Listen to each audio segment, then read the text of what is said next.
is a step up, right? Like, Right, the right, bar was right. so low. The bar That was so looks low. amazing.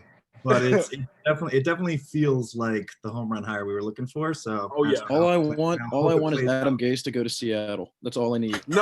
Karma. No, let him go to New I England. need Jamal Adams to be as unhappy as Don't possible. send him to New England. Right. I'm not even a Jets fan, and I hate him. Yeah, All I right. like Jamal Adams to the ball. Matt, are you back? He's back. He's back. He said My by LSU computer fans out here. restarted mid-sentence, and I'm just trying not to curse with my kid sitting beside me. And I'm just like, so thankfully I have a backup laptop sitting beside me. So sorry, yes, Browns fans, best player available on defense. And listen, this is the startup life. Things are gonna break and they're gonna like fall apart, and we're just gonna be like, fuck it, we'll figure it out as we can. So I start talking bad about Tyler Johnson. I get kicked out of my own Zoom happy hour. So Johnson and Del Pitt both got you. right. It happens. I would ask you guys a question, and feel free to answer it in the chat or hop on here. Is anyone going to Mobile for the Senior Bowl? I guess. Yes. Question. Yes. All right, there we go. I stay down here. I'll stay down here. There we go. That's the move right there. Yeah. Yeah, I'm super excited. I know it's weird with COVID and everything going on, and a lot of things like Zoom are gonna have become the norm for a little bit. But in case you guys have missed it, like I am doing another podcast now, and we're actually gonna have a meetup down there Tuesday, Wednesday night, and we're actually gonna have like a lot of free stuff to give away. So I think it'll be a good time. Larry might be taking all of it because he's the only one who's gonna be there apparently. So he's gonna be loaded up with the Boulevard swag.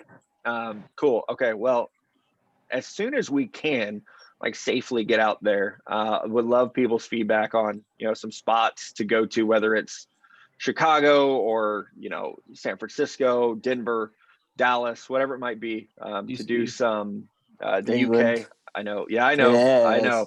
Yeah. Seattle. I'll actually be in the Seattle area in May doing some hiking. So we might be able to do something like that.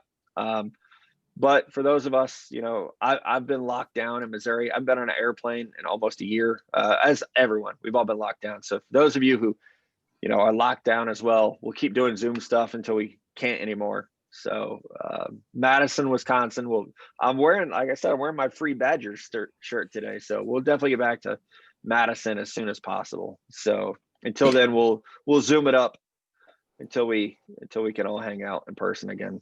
So Matt, as shitty as this has been. You need to just make the trip up to Springfield and come hang out at Ebbets again. Yes, I absolutely agree. It's funny. I live an hour from there and I haven't been there in forever. Right. So that's definitely a good move. Go ahead. Oh, sorry. So my question is, what do you think the Chiefs do, whatever pick they have at the end of do you think, I've seen them go wide receiver to try to potentially, if they replace Sammy Watkins, who seems to be on IR constantly. I love Sammy, but do you think they go edge? Do you think they go corner, interior O-line? Yeah, I think so. I've known Veach for a while, and one thing I'll never forget him telling me was, when we have a chance to give Pat weapons or protection, that will supersede everything else. So when I hear him say those things to me, and then I see him draft a running back at 32 last year, I really believe that this could be the year they go offensive line. Mitch has been so hurt at right tackle, and there's been some rumors that he might be done. You've got an interior offensive line that's very patchwork. I mean, they're getting the job done, but it is very patchwork. So I think if there's a lineman that they value at 28 to 32, I think that could be the pick this year. You mentioned wide receiver. I think everyone is expecting Mecole Hardman, or they need him to take the next step. So I think that'll be a thing that, depending on how they feel about him, I could see a wide receiver there. I could see a tight end if Pat Freiermuth is available. Travis isn't getting any younger. So I think they have a lot of options on offense, kind of like we were talking about with the Browns, like best available player on defense. I think the Chiefs are going to be a team that really values offense early, especially when they continue to hit on people like L'Jarius Sneed in the 4th round, or Wharton as a round 7, or UDFA. They're doing a really good job of filling holes on defense with athletes in non-premium rounds. So I think we'll see them continue to do that. Matt, I have a question about the wide receiver class. You were talking about, obviously, the top 3 with Chase, Waddle, and Smith. But then after that, there's obviously that gap where do you or how are teams going to value guys like that could be used everywhere on the field, like a Rondale Moore, a Kadarius Toney, as opposed to like a straight up wide receiver like Bateman or Harris Marshall? Yeah, no, that's a great question. I think it goes back to it's so scheme and team specific, right? So, so I'm a Niners fan, and players like that are going to be more valued in that scheme. You know, like a Debo Samuel, Brandon Ayuk, the Chiefs. Excuse me, we were just talking about players like that are going to be more valued there. So I think it just comes down to what you're running. I do feel like though that we're seeing speed just become. I mean, this isn't breaking news. Speed's becoming so prioritized that guys like a Rondale Moore, Elijah Moore, Kadarius Toney. Those guys 4 or 5 years ago, we would have said they're gadget players, like, oh, they can only play in the slot, or other gadget guys. There's so much value in that right now. And so I do think it just comes down to what you want. You know, for Baltimore, we probably wouldn't praise a pick of one of those guys. You'd be like, why are you not taking Rashad Bateman? You need somebody who can extend the catch radius and, you know, give Lamar a bigger target. But then for the other teams, I do think it's almost filling out that group of what you want. So I really like those players. Rondale Moore, the only thing I worry about is the injury history. I love Kadarius Toney. I really like Elijah Moore. I tend to like those players more than other folks. And when you're comparing them to like a Rashad Bateman this year, that's tough because, you know, I don't think Rashad was going to run exceptionally well were there an opportunity for him to test. And we've seen guys, you know, like I mentioned Michael Thomas earlier, we've seen guys like that fall before because, you know, you run a 4.5 and you're a second round pick, no matter how good you were in college. So I think that's where it just comes back to what do you need? What do you want? And what type of quarterback you have. I remember really early in my career, I don't remember exactly who the receiver was, but I think it was Corey Coleman actually. And I liked Corey. But the thought with him was for a receiver like that, you have to give him an accurate quarterback because he's not extending his catch radius at all. He's not bailing his quarterback out, right? And so I think that's where with these smaller guys, that's still something that I think about a lot. If they go to Aaron Rodgers, okay, they'll be fine. If they go to Lamar Jackson, they might struggle. If they go to even Josh Allen, you know, Josh had a great year, but he's still at times scattershot. So I think that's where it just goes back to where you get your guy, you know, and what type of quarterback you have is going to be super important for that. Hey, Matt, I'll jump in next. I wanted to go back to, you were talking about edge rushers before. I'm a Penn State guy, so I'm excited for Parsons and Fryer. We got a couple. Yeah. Yeah. But the next guy that we focus on is Jason Owe. I love him. I want him to do well. I was hoping we were going to get him back for another year. He's a guy who like everyone loves for the physical traits and was probably going to crush the combine. Didn't really have the production on the field. So like, how much do you think not having a combine hurts a guy like him who probably needed to wow some people in person? Yeah, it's big. I do think that so his reputation precedes him because they will tell anyone who listens that he can run a 4.3 at like 260 pounds or something stupid like that. So I think with him, you know, he's kind of like your guy KJ Hamler last year. Everybody knows you're an athlete. You don't have to show it. We know it. We could see it. And with him, you're probably going to have had some type of testing at Penn State that's going to be verified. He's still going to get to do his pro day. So I think with Owe, especially this year in the edge class, his reputation is as an athlete. So he's going to be a developmental player. You know, he's going to get that label right away of developmental guy. But I think there are natural fits for him. You know, the Pittsburgh Steelers, Bud Dupree's a free agent. The Tennessee Titans, they tried really hard to find someone opposite Harold Landry, couldn't. Places like that where they have a track record of being able to develop a player like that, he fits what Seattle wants to do, which trickles down to mean what the 49ers want to do, now what the Jets want to do.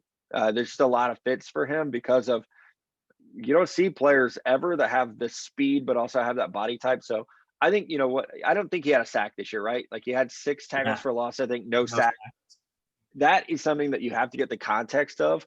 And what really hurts him is that it's not like that D-line is bad. You know, Shaka Toney's good on the other side. So you almost have to get the context of, okay, how many hurries did he have? And I'll admit, I haven't gone through his film and tracked it like this yet. How many hurries did he have? How many sack assists basically did he participate in? And then try to figure out, okay, did he not have production because all the attention was thrown his way, or did he not have production because he's not a productive player? So that's kind of the rabbit hole you have to jump down with a guy like that. Cool. Thanks, man. Yeah, of course. Hey, Matt, last week I asked you about Travis Etienne, or at least like who do you thought was most overrated draft prospect going into this year. Yeah. I remember last year Travis Etienne was pretty high up, especially for you. What has changed over a year? What has changed your evaluation of Travis Etienne? Yeah, I think the big thing with him, I still like him. I want to say he's still my number 2 running back, but I went from thinking that he had first round potential to now thinking he's probably more of a round 2 guy. And the biggest reason is that I think he is scheme specific, which is not a knock. Dalvin Cook was scheme specific and he's done great. But I think with Travis, he's got to get somewhere where he's going to be outside zone almost exclusively. I still don't love his ability in the pass game. I know he showed more this year as a receiver, but in pass pro, it's just not what he does well. So I think with Etienne, and I've touched on this a little bit, something I really want to be able to do with this new site is to talk about players after they're drafted and be like, this guy's fit. He's exceptional here. Clyde Edwards-Helaire, even though he didn't show it this year, that fit elevates him. Justin Jefferson, that fit elevates him. And so I think Etienne will be one of those players where his fit could elevate him. It could also hurt him a little bit. So I do still like him. I think he is behind Najee Harris quite a bit.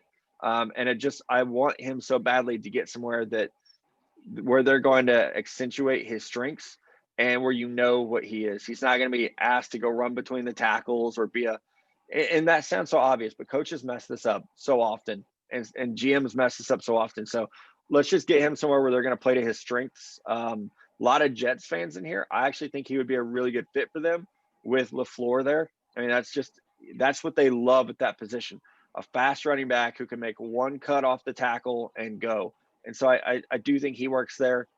Maybe not as much as a pass catcher, but that could be part of his game. That's just not because it's not that he can't do it. We haven't seen him do it. And so I think with him, that's the biggest question. So the pro day will be pretty big there. I do want to see him catch the ball a little bit more in uncomfortable situations, but I still like him, but you're right.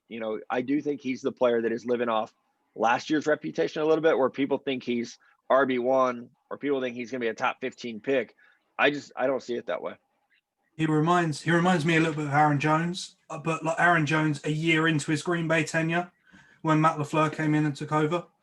Yeah. And since LaFleur's come in, his pass pro has improved so much. He's improved in the passing game as well. Yeah. And I feel like if Mike coaches in the same way as he should from that tree, then that's a really nice fit for Etienne as well. Yeah, it really would be. And it's funny because the NFL is like all Shanahan and Reed right now, and it's like, so which one, he kind of fits both those schemes, honestly. So unless you're, tapping into, Arthur Smith is going to run power scheme and he's going to want, Najee Harris or Michael Carter or Trey Sermon, something like that in Atlanta. But so much of the league is going to that, we're running outside zone. Here we go. And I think Travis fits any of those systems really well now. I've got a Bills fan from London. I just thought I'd try and balance out all the Jets fans. Thank you. There you go. But I've got a question. You've already touched on it. The cornerback class, sort of behind the top couple of guys, and I agree completely with what you said about Horn as a scheme fit. The next tier after that, who are the guys who you've got sort of in that tier, in that group for sort of third, fourth, fifth? Yeah, let me cheat and pull my rankings up because I'll be honest, I don't have them memorized yet because so much keeps changing. So I do know that I have Elijah Molden pretty high in the corner class. I do think he's coming out of Washington. I do think he's a little bit, might be a slot corner, but I still value him pretty highly. After that, man, there's a big drop off. Asante Samuel Jr. from Florida State, Greg Newsome from Northwestern, and Allie Green from Tulsa are the players I have next. Miles Jones from A&M. He's another guy, really, really big, 6'4", I think 185, 190. So those are the players who I have next that would fit in there.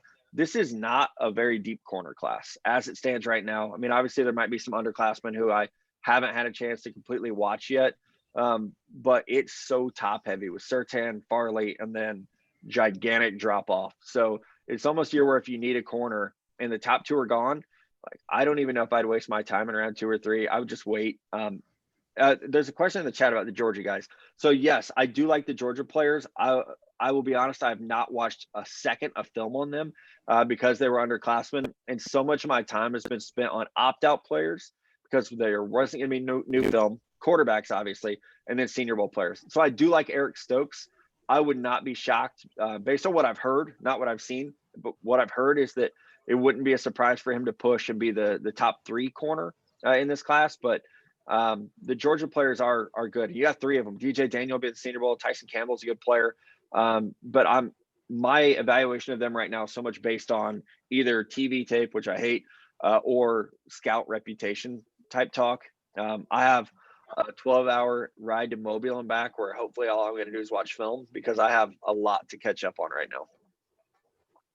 How much is the G? Yeah, go ahead.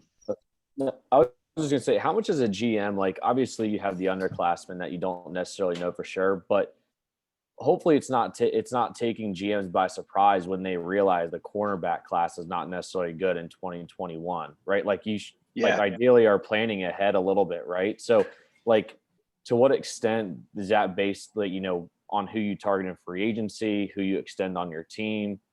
Well, knowing that you're not going to be able to necessarily draft a guy, come April timeframe, right? Like, that's obviously a lot that goes into it. Or how far in advance are you planning that?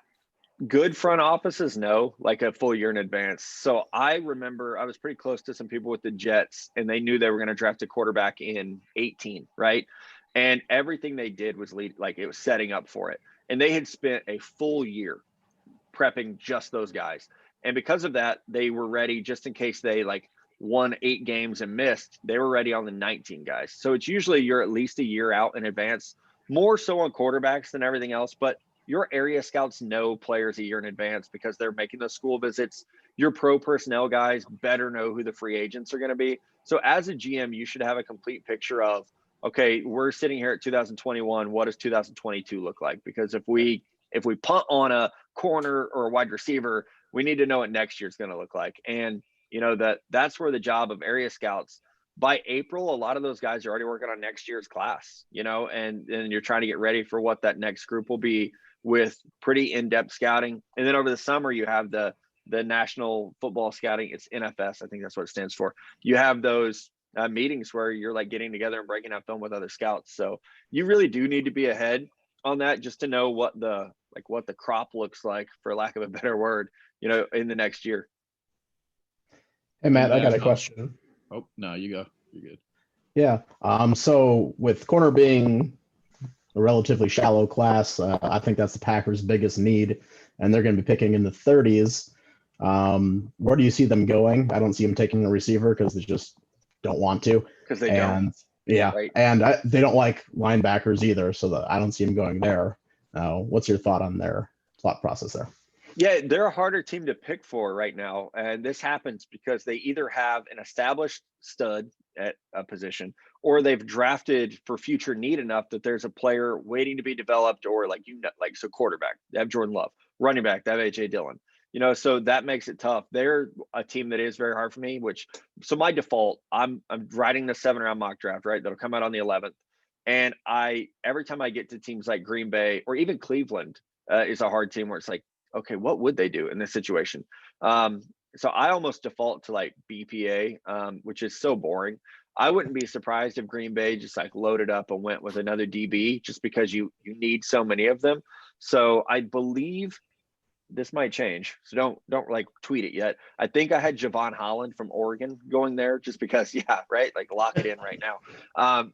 Because it's almost just what's the best player available at a kind of position of need or future need. But that is all, we were talking about future stuff. That's a huge part of what I have to keep track of and do is, what is this team's immediate needs? What are their future needs? What could play out in free agency? Because that's what they are thinking about. So those are the types of things that I try to think about as well, Pat. But your team has drafted well for the future. And even some things you might look at their depth chart and be like, oh, offensive line. Okay, well, they'll go offensive line, but I think they have the best offensive line of football right now. And they did it without David Bakhtiari. So that makes it, they're a hard team to pick for. Yeah, I see him giving King maybe another 1-year prove-it deal. I loved him so much. Yeah. I did too. Yeah. I like TJ Watt better, but. Yeah, same. Hey, Matt. So there's been a lot of rumors and stuff that the Ravens are going to part ways with Mark Ingram after this year. So with that being said, and we need receivers, obviously, who are a few guys with both positions that you could see fitting with them in the draft? Yeah, so I touched on Rashad Bateman earlier. I really do like him there, and I think he goes way outside the mold of what they've done because, he's not exceptionally fast, but I think it's time for them to just get people who, again, can extend the catch radius for Lamar Jackson, who I think is a phenomenal player, but he has his flaws. And so like Josh Allen with Stephon Diggs, okay, what's his strength? Let's give him someone who can accentuate that. And Marquise Brown has moments, but He hasn't been that guy. So I like Bateman there. I think it's a late round 1 type target. At running back, like there are so many players who fit the mold there. Both guys at North Carolina, Javonte Williams and Michael Carter. I really like both those. Depending Trey Sermon's health, I think he would be a exceptional fit there because he's shown what he can do as a pass catcher as well. Probably my like super late round sleeper in this year's class is Chris Evans at Michigan. And you cannot have watched him in 2020 and thought, oh yeah, I see it too. Just wasn't there. And he sat out 2019 for academics. But if you go back to 2018, he was really good. And so he's someone where I'm excited we'll get to see him at the Senior Bowl. He's somebody that I think would fit there. Kylan Hill at Mississippi State would be a pretty good fit. So there's a lot of guys. With Baltimore, like that's what college running backs look like, right? It's like that's what Ravens running backs are. But I love J.K. Dobbins. I think I tweeted during the game, like their 2021 offensive game plan should be get J.K. Dobbins the ball a whole lot more than they are. So some of those players I mentioned are probably a round or two too early, but I will keep an eye on them for you next week. Evans and Hill will be 2 players that I think are nice fits there. Yeah, like you were saying with about Bateman, like we need a possession guy because Hollywood's not a number 1 and he won't ever be. I think he's just a very good complimentary guy, but I would honestly do so many things to get Allen Robinson in Baltimore, but I doubt that happens. Yeah, it's like a match made in heaven. It would be. The money for it. Maybe Kenny Galladay or the money gets tight. Yeah. I do want to answer a question that was in the chat real quick from Michael Gruber about Rashawn Slater. Do I think he'll go ahead of Penny Sewell? I know that seems crazy, right? Penny's the guy everybody's loved for 2 years. It's not insane. I know of several teams that have Rashawn Slater rated higher than Penny Sewell. I know of one other fellow draft industry guy whose rankings haven't come out yet who has Slater ahead of Sewell. Like there are people who absolutely love Rashawn Slater, and there are questions about Sewell, as there should be. There should be questions about every player. So I think he doesn't always play with a lot of physicality. His upper body strength isn't always ideal. So that grouping is a lot closer than people want to accept right now, or maybe just it hasn't been brought to folks' attention, and maybe some of that's my fault. But I really do think that Slater and Sewell are super close. Let me cheat again. I'll look. I swear to God, in 2 weeks I'll have my rankings memorized. I just don't right now. I have Sewell at 2 and Slater at 4 overall. So I have them really close as well. Hey, Matt, fellow 49ers fan here. Rough year. Sorry. Yeah, rough year. There's a lot of rumors swirling around about what they're going to do with the 12th pick. Are they going to trade up for Zach Wilson, or are they going to somehow get into Watson sweepstakes? Or are they going to stand pat? What are your thoughts with that pick? Yeah, it's tough, dude. And I want a quarterback there so badly. But so the thing is, I don't think one will be there that you really want at that spot, right? And I like Kyle Trask. I don't think he's a fit in this offense. I'm not excited about Mac Jones. I think that's Jimmy Garoppolo all over again. So the top 4 are going to be gone, right?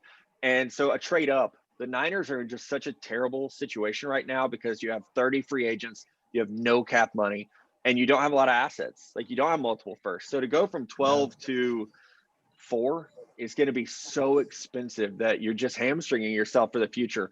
I also think there's a lot to the fact that Kyle Shanahan does not like young quarterbacks. He never has, he never will. His scheme is too hard to run.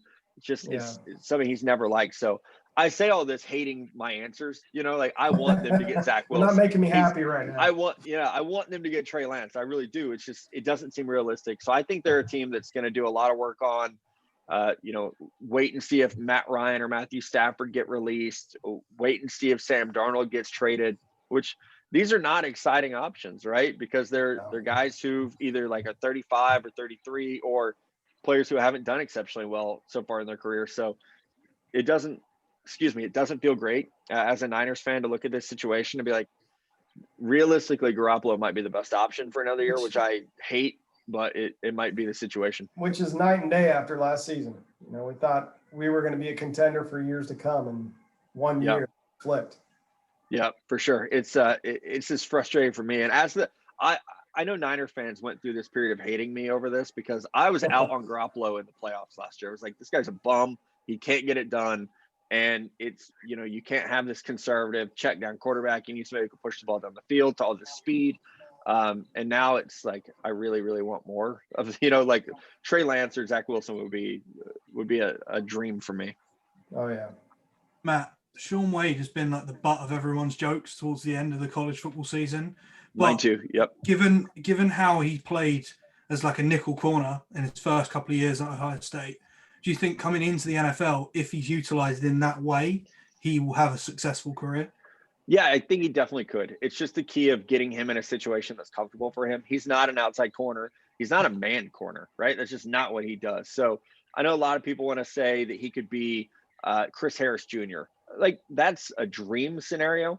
I wouldn't mind seeing him play like a nickel safety role a little bit more because I do think he's a good tackler. I do think he plays the well when the ball's in front of him. I just don't ever want to see him in man coverage on the outside again, basically. And I think Devontae Smith probably ended any of that talk from happening again. But, you know, he has become the butt of jokes. And it's like we all want to get our tweets off. We all want to be funny. I do feel badly for him. You don't want that situation. But, you know, there's also the chance that Mike Mayock will draft him in the first round, like he did Damon Arnett, and make us all wonder what the hell they're doing in Vegas. So, but no, I mean, I hope. Like when you're in my job, you get to know these guys a lot and you just hope that every player like succeeds, which even that's not realistic. It's not going to happen, but that is definitely the hope, you know, that all these guys, even when you make fun of them or even when you have your Tyler Johnson situations, like you want the players to do well. You want them to prove you wrong. And so hopefully Sean Wade does get somewhere where he can be that dude.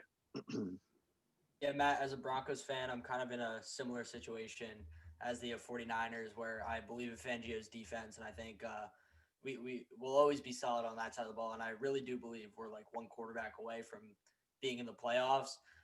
Do you see the Broncos possibly taking a quarterback if Lance or even Wilson or Fields falls that far? Yeah, I think it has to be on the table. And, you know, some of it's going to be what this new regime, you know, what they see, what George Patton sees and wants and what his evaluation was of Drew Lock. Drew's like a weird one where you're still like, you don't really know what he is, right? There's moments and it's just, I don't like him. Yeah, I like him as a person. I don't really love his play, right? I think he needs to cut out the Mahomes stuff that he tries to do and just plant his feet and throw the ball. I think that'd be super helpful. So I do think quarterback's definitely on the table for the Broncos. There's a lot of other needs too. You know, is Von Miller going to be back? You could need an edge, desperately need a corner. So that roster, while I get what they did last year of, okay, we have a young quarterback, let's surround him with talent. Let's give him, you know, two very good receivers and a really good tight end. That strategy made sense and we all praised it. But now it's the defense that is just, they could draft any position on defense and it wouldn't be criticized, basically. Real quick, this won't take too long. Matt, do you know what the whole thing is with Von Miller? Is it that whole thing that was on Twitter about like his ex-fiance and all that stuff? I assume so, but I truly don't know. Yeah. That's one of those things where like I'll let the guys who do that, you know, dig into it and figure it out. Right. And I'd hate to say one, you know, like, oh yeah, that's what it is. And I don't know. I would assume so, you know, because that was pretty inflammatory when it all went down. But it's such a weird situation. And there's enough problems in the world right now, right? Yeah. And that with Zach Wilson, there was a report that came out a while ago on another site about certain character concerns about like his sense of entitlement with his uncle that owns JetBlue that supposedly was spoiled. Did any other NFL kind of have certain concerns about Wilson's character, or was it rave reviews? I haven't heard anything negative at all. I want to know what site that was, but I don't want you to say it at the same time. I haven't heard that. I really haven't. I actually was talking to a GM on Thursday of last week, and he brought up Zach Wilson, and he asked, he's like, "Hey, what do you think of that BYU kid?" I was like, "Yeah, I really like him. Like him a lot." And we just like talked about five minutes of just like shooting the shit about Zach Wilson. And he was like, I really, really like him too. And I think at that point he would have said, hey, like, you know, there's some stuff in the background or whatever it might be. I feel like he would have pushed that out at that time. This happens every year, you know, a kid with money or a successful family, they get dragged through the mud a little bit. So I will say though, I haven't heard anything but rave reviews about him. I've talked to a couple of his teammates, just part of the gig, and everybody loves him. They say he's a great leader. In fact, I actually heard he was pretty humble, despite like how successful he was this year and the way things blew up. So I haven't heard anything bad right now. Matt, I was wondering, obviously not a Saints fan, but the cap situation with the Saints really interests me because I think it was like over the cap has them like negative $100 million. Like, yeah, and I know there's ways to restructure and signing bonuses and stuff like that, but like, what the hell are they going to do?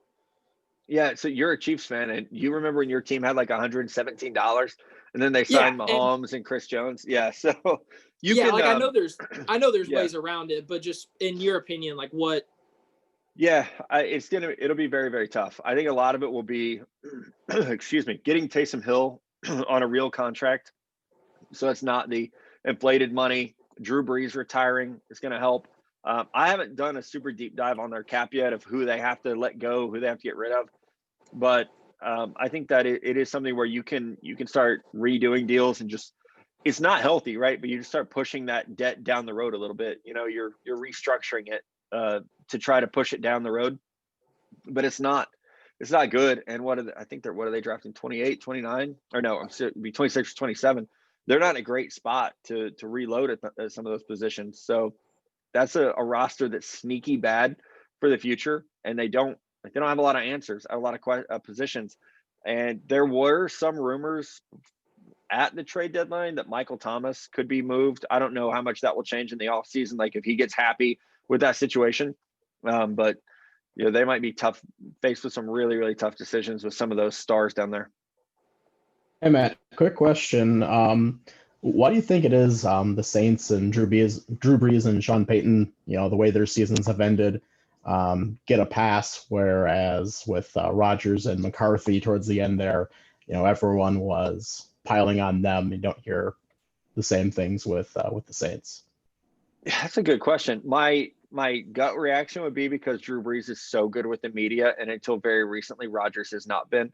And Sean is so good with the media, and McCarthy was not. So a lot of that, I think, is just going to be the way that they're perceived, and the way that they're almost treated is going to be differently because of that. So that would be my gut reaction to that, is just that those relationships with the media give them a little bit of a cushion that, Rodgers has done a great job almost rehabilitating his image. Going on the Pat McAfee show once a week helps with that. The State Farm commercials help with that.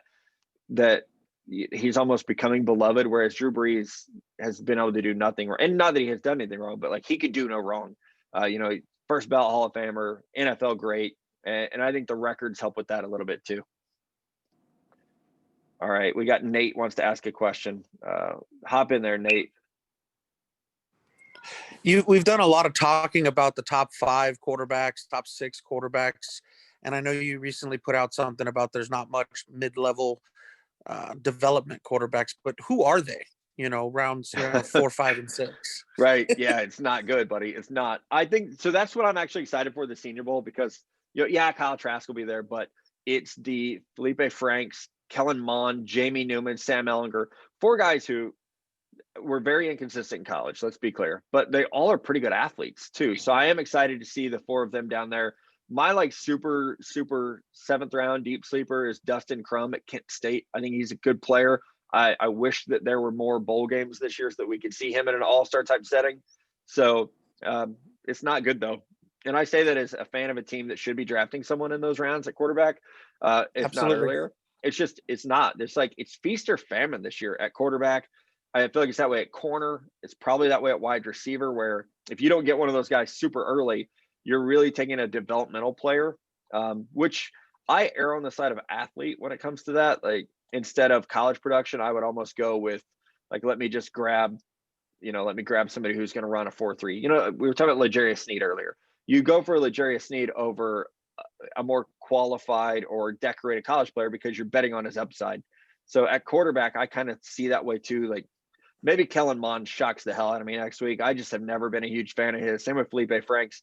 I would almost rather have an Ian Book or a Dustin Crum, because they at least have, they have a little bit of a mixture of the production and the athleticism at that position, where there might be developmental upside, where like Mond's inconsistency is it's mind boggling to me. As a 49er fan myself, being in the situation we're not going to be able to draft a quarterback at 12 and keeping Jimmy another year is probably the more likely situation, do you see them taking a mid-round quarterback? Because Mullins and Beathard have proved they are totally inconsistent. I think they would like to. I think the availability is going to make that tough, right? Unless something surprises us and like Mac Jones slips and that pushes some other people down. I think that makes it really tough. You would love to, right? You would love to draft a quarterback in the third round that you believe you could develop. You want Russell Wilson to be there. But this year, I'm a little curious, Matt, what Rosen might do in there. I'd like to, he's on the roster right now. Right. The arm talent. I think he and Kyle might actually kill each other before we get to see him play. Like, I cannot imagine two more strong personalities, you know? I am excited though. I mean, why not? Like, it's cheap. I'm just curious. The arm talent is there. The lack of mobility is the biggest thing, because I think we're seeing this, the way that this offense is being run there and other places. You want somebody who can at least execute some like half rollouts, you know, like let's get out of the pocket a little bit. That's the only thing with Rosen. Like, Rosen to me is like a worse Jared Goff, and we're seeing Jared run that offense in LA, and it's just not hitting like the peak of what you want it to be. Yeah, speaking of LA, I forgot there was a child right there. Speaking of LA, what do you think happens with Goff and McVay now that, I mean, there's obviously been a ton of reports of like their discord between the two of them. What do you think happens there? I would bet that cooler heads prevail. I know Les Snead loves Jared Goff. I didn't think Jared played that poorly this weekend. I was a little surprised when it was like, oh, he's our quarterback for now. And like, you know, Goff gets no one's ever going to come to that guy's defense, right? Because of the way things have gone early in his career. But I still think that they'll figure that out. I don't think it's a Deshaun Watson situation where you're basically, you know, saying the owner's a racist. It's not like that. I think it's just that's a team where I think if they have an opportunity to get someone that they believe could be a developmental player, or, you know, for almost like a Ryan Tannehill situation, you know, or a Teddy Bridgewater situation, if you can bring in a veteran that might be able to push Goff, I think they would do that, but it just has to be low cost, because they're another team where, you know, the salaries are really adding up there. So Matt, I'm going to throw a wild card out for the Giants at 11, which would be Kyle Pitts, because Evan Ingram has been absolutely horrendous. Or maybe Freiermuth, if they get lucky and he slips in round 2. Do you think that's a possibility too? Just to put pressure on Evan Ingram and maybe see, well, hey, you know, if you don't perform, then Joe Judge you're gone. Kind of like they did with Mark Colombo. Where apparently they got into it or whatever, and they got rid of him, and then he went to New England and got the O-line coach. Yeah, Ingram's a Pro Bowler. Right.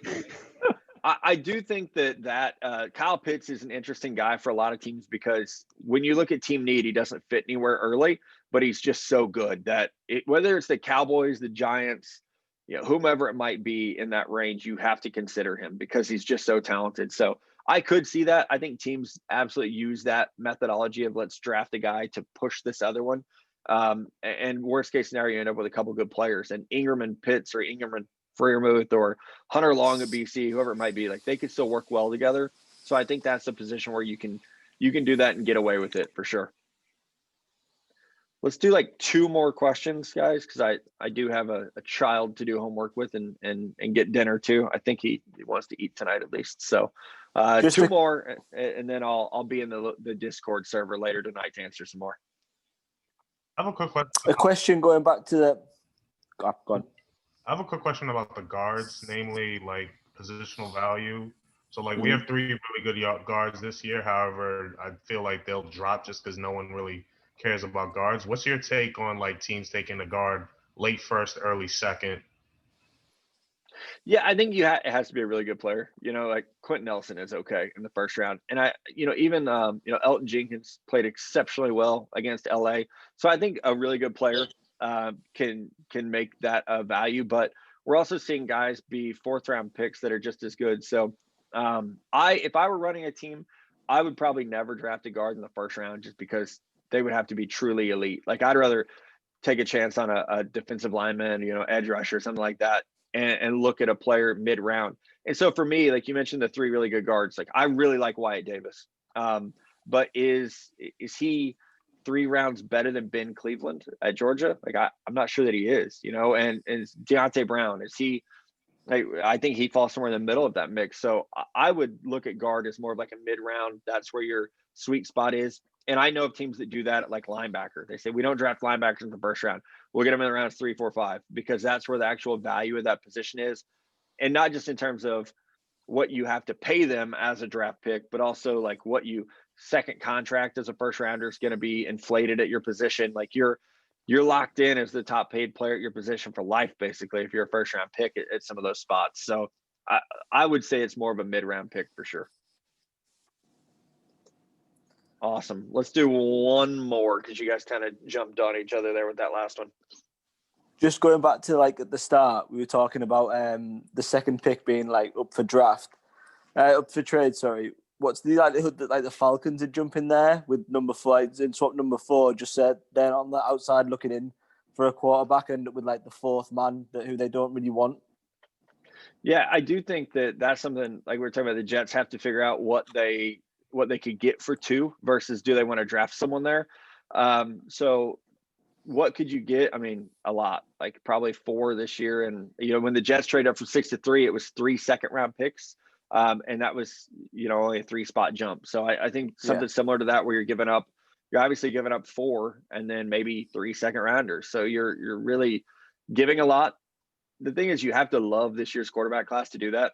And, when the Jets did it, it didn't work. They're talking about, we're still talking about a quarterback for them at 2. So I think that's where you got to love the guy. And I don't know that whether it's Wilson or Fields or Lance, that anybody's going to love someone to give up that much. There's just not that much distance between them right now. So do you like Zach Wilson plus 3 second-round picks more than you like Justin Fields is really the question, because that's a lot of draft capital you're giving up. It's a lot of team building potential that you're giving up, especially for a roster like Atlanta that has so many needs. And like Matt Ryan might be able to play 4 more years. So quarterback isn't necessarily the biggest one, but there's a lot of teams that are going to have to answer that question. Like Carolina, they have to answer that. Do you want to move from 8 to 2 or 8 to 3? But then the other thing is like the Jets just might not want to. Like they might say, no, we're staying at 2. We're going to draft the guy. And the cool thing for all you 8 million Jets fans in this is that your team has so many options right now, because like Sam Darnold's not terrible. He's not horrible. He's not Jimmy Garoppolo. So they have a lot of options where they could keep the guy and sell that pick for a hell of a lot. And that's like also a pretty cool option. So, all right, I got to wrap this thing up, but thank you to everybody who hung out, and we're going to do this a lot. So I think next time I'll have some friends stop in, whether that's media folks or entertainment industry folks. And I know y'all were worried I wasn't drinking my beer. I've been talking for about 6 hours, so I'm going to go finish my beer right now. So thank you guys for hanging out. Thank you for all of you for subscribing and supporting the site. Thank you. Y'all are awesome. Thanks, Matt. Cheers, mate. Bye-bye. Yeah, Matt. Thanks.